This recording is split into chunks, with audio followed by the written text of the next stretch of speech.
Hi friends, welcome to motivational talks. ఎంత గొడవ పడినా తినడానికి రండి అని పిలిచే భార్య, నువ్వు తిన్నావా అని అడిగే భర్త మాత్రమే గొప్ప దంపతులు. ప్రేమకు నిజమైన విజయం ఎప్పుడంటే ప్రేమలు కలిసినప్పుడు కాదు. నిన్ను మాటలతో బాధించే అవకాశం ఎవరికీ ఇవ్వకు. ఎందుకంటే అది మనసుకు చేరేలా, మెదడుకు చేరాలా అనేది నీ అంతరాత్మ నిర్ణయం. నీ అంతరాత్మ నిన్ను బాధించే ఏ విషయాన్ని నీ మనసుకు చేరనివ్వదు అనే నమ్మకంతో ఉండు. నీకు అంత విజయమే కలుగుతుంది. బంధం గొప్పదా లేక బాధ్యత గొప్పదా అని ఆలోచిస్తే బంధం కంటే బాధ్యత గొప్పది అనిపిస్తుంది. ఎందుకంటే బంధం మనకు మాత్రమే సంబంధించింది, బాధ్యత కొన్ని జీవితాలకు సంబంధించినది. మన సంతోషం కంటే మన అనుకునే వాళ్ళ సంతోషమే మన బాధ్యత కదా. ఒక మంచి భర్త భార్య కన్నీరు తుడుస్తాడేమో కానీ అర్థం చేసుకునే భర్త ఆ కన్నీటికి కారణాలు తెలుసుకొని మళ్ళీ తన భార్య కళ్ళలో కన్నీరు రాకుండా చూసుకుంటాడు.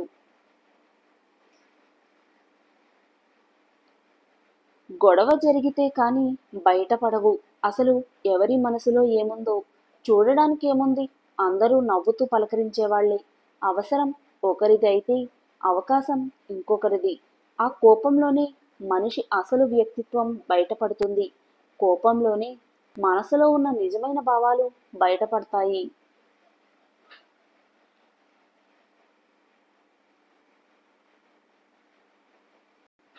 మనం ఏదైనా మౌనంగా భరించినంతకాలం మనం మంచివాళ్లమే.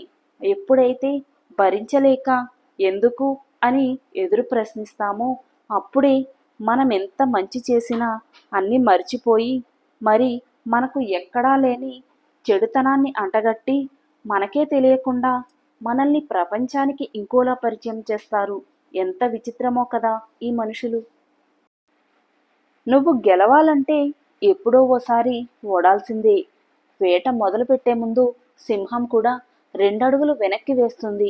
పంజా విసరాలంటే వెనక్కి అడుగు తప్పదు. గెలుపు కోసం ఎప్పుడో ఒకసారి ఓటమి తప్పదు. ఓటమి నీదే, వేట నీదే, అంతిమంగా గెలుపు కూడా నీదే. మీ జీవితం అతి దుర్భరంగా ఉన్నప్పుడు, పరిస్థితులన్నీ ప్రతికూలంగా మారిపోయినప్పుడు కూడా ఒకటే గుర్తుపెట్టుకోండి, వదులుకోకుండా ఉంటే ఒక తాబేలు కూడా ఎప్పటికైనా పరుగు పందెంలో నెగ్గగలదు.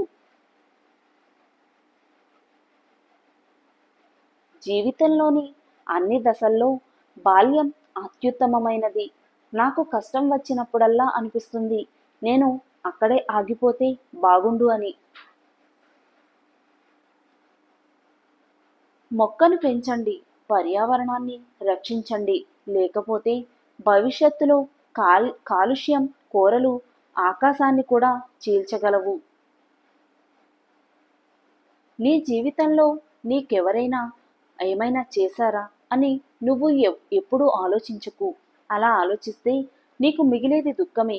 నీకు ఎవరికైనా ఏమైనా చేశావా అని మాత్రమే ఆలోచించు. ఇలా ఆలోచిస్తే నీకు అంతా ఆనందమే.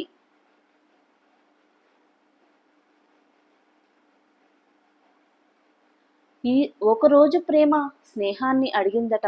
ప్రపంచమంతా నేను ఉండగా మళ్ళీ నువ్వెందుకు ఇక్కడ అని.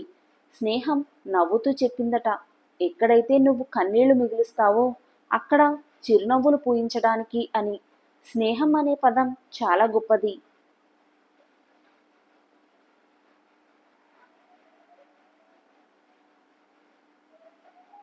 ఆకలి విలువ కాలి కడుపుకి, ప్రేమ విలువ గాయపడ్డ మనసుకి, కన్నీటి విలువ నిజాయితీకి, మనిషి విలువ కష్టాల్లో ఉన్నవారికి మాత్రమే తెలుసు. మన మనసును అదుపు చేయలేకపోతే మనం ఇంకొకరి అదుపులో ఉండవలసి వస్తుంది. మనస్సును మనం శాసించకపోతే అదే మనల్ని శాసిస్తుంది. చెట్టు ఎంత గట్టిగా ఉన్నా కాలాన్ని బట్టి ఆకులు, పువ్వులు, పళ్ళు వస్తూ ఉంటాయి, రాలిపోతూ ఉంటాయి. అలాగే నువ్వెంత నీతిగా బతికినా కష్టాలు, కన్నీళ్లు వస్తుంటాయి, పోతూ ఉంటాయి. నేర్చుకోవాల్సిందల్లా తడబడటం కాదు, స్థిరంగా నిలబడటం. కళ్ళు చూసే ప్రతి దృశ్యం నిజమనుకోవడం తప్పు. చెవులు వినే ప్రతి మాట సత్యమనుకోవడం ఇంకా తప్పు. చూసింది, విన్నది గుడ్డిగా నమ్మి ఒకరి వ్యక్తిత్వాన్ని నిర్ధారించడం అన్నిటికన్నా పెద్ద తప్పు. గొడుగు వర్షాన్ని ఆపలేకపోవచ్చు, కానీ వర్షంలో తడిసిపోకుండా రక్షణ ఇస్తుంది.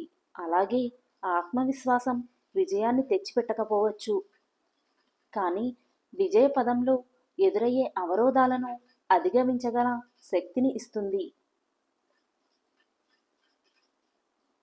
ప్రతి రాయి తనలో ఒక శిల్పాన్ని దాచుకుని సుత్తితో బద్దలు కొడితే శిల్పం రాదు, ఉలితో చెక్కాలి.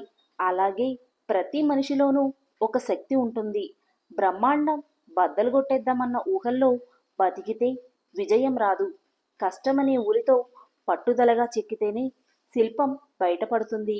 ఆ తపన లేని మనిషి రాయిలానే బతుకుతాడు.